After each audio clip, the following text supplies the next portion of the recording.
Donald Trump making an appearance at the Republican National Convention tonight, the RNC. It overshadowed by an assassination attempt over the weekend. This is a live look at Fiserv Stadium in Milwaukee, where the convention kicked off today.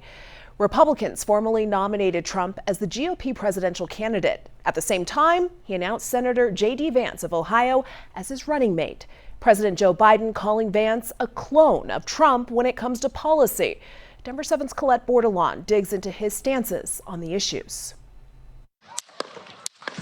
3 words to describe this weekend: tumultuous, surprising, and potentially campaign changing. Robert Preuss is the chair of political science at Metropolitan State University in Denver. I'm a professor, objective and as much as I possibly can be. We sat down with him to discuss former President Donald Trump's running mate, Ohio Senator JD Vance, named just days after the attempted assassination. The big box that he checks is something that you can see when you place Ohio on that map.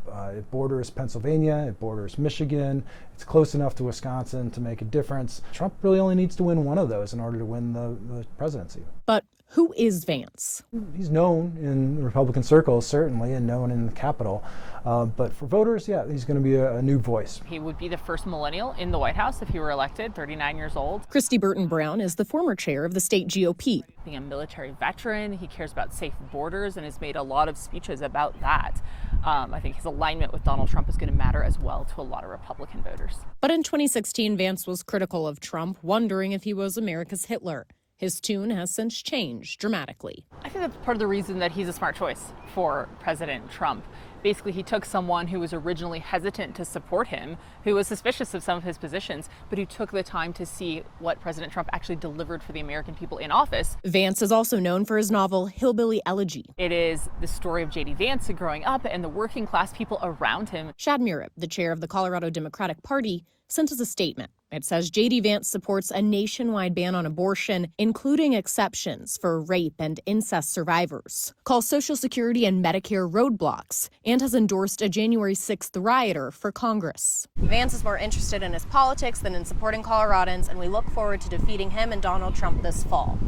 Your response? I think that's a statement from a party that knows they're going to lose in November. Do you think those responses from Democrats would have come no matter who was picked? Those policy positions that Vance has are expected from a Republican vice presidential nominee, and certainly that pushback from the Democratic Party is expected as well. With all eyes on the Republican National Convention, Preuss wonders how the messaging from Trump and Vance will play out. He was one of the early folks that came out, right, and accused the media and the Biden administration and the rhetoric from the Democrats for causing the shooting. In Denver, Colette Bordelon, Denver 7.